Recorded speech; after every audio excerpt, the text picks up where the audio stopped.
अस्सलामु अलैकुम वरहमतुल्लाहि वबरकातुहू।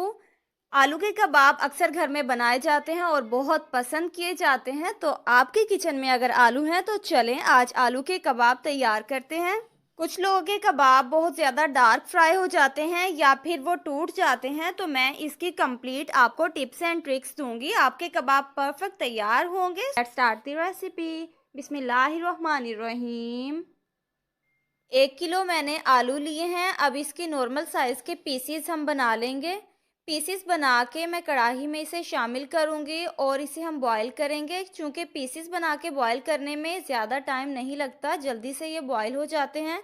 पानी मैं इतना इसमें शामिल करूंगी कि ये अच्छे तरीके से डिप हो जाएं और कवर करके हम इसे बॉईल करेंगे।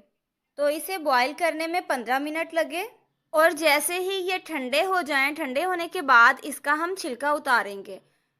आप देख सकते हैं आलू परफेक्ट बॉईल हो चुके हैं। बहुत ज़्यादा नरम आपने नहीं करने, क्योंकि जब बहुत ज़्यादा बॉईल हो जाते हैं तो कबाब सही से बन नहीं पाते। अब इसका छिलका उतार लिया है, एक बॉल लिया है, इसमें हम इन आलूओं को शामिल करेंगे और इसे हम मैश करेंगे। आलू अच्छे से मैश होने चाहिए। फ्रेंड्स, अगर आप चैनल पे नए हैं तो चैनल को सब्सक्राइब कर लें और वीडियो को लाइक ज़रूर किया करें। वीडियो को लाइक करने में ज़्यादा वक्त तो नहीं लगता, लेकिन हमें इससे बहुत मुसर्रत होती है। उसके बाद इसमें हम शामिल करेंगे बंद गोभी। एक नॉर्मल साइज़ का फूल लिया था बंद गोभी का, जिसे बारीक मैंने काट के इसमें ऐड किया है। अगर आप बंद गोभी शामिल नहीं करना चाहते तो प्याज ऐड कर लें, वरना इन दोनों चीज़ों को स्किप कर दें। उसके बाद हरा धनिया, जो कि मोस्ट इम्पोर्टेंट है।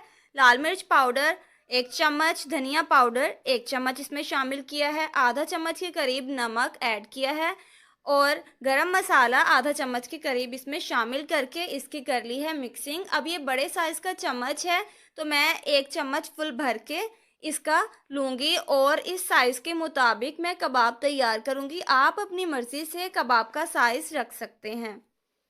तो कबाब हो चुके हैं तैयार। अब एक बॉल लेते हैं और इसमें हम शामिल करेंगे एग्स।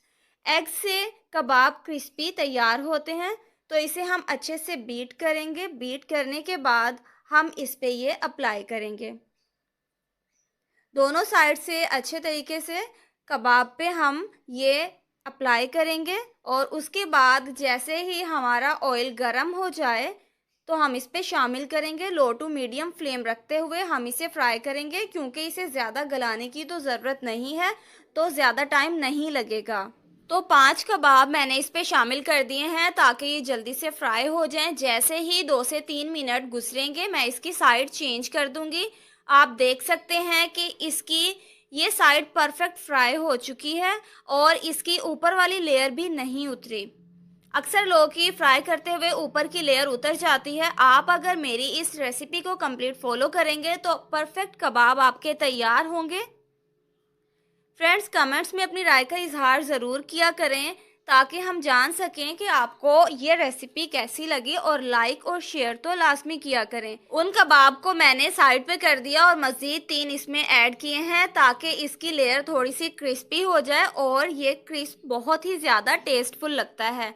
तमाम कबाब ऐसे ही मैंने फ्राई कर लिए हैं। So try this recipe, like share and comment also. अल्लाह हाफिज़।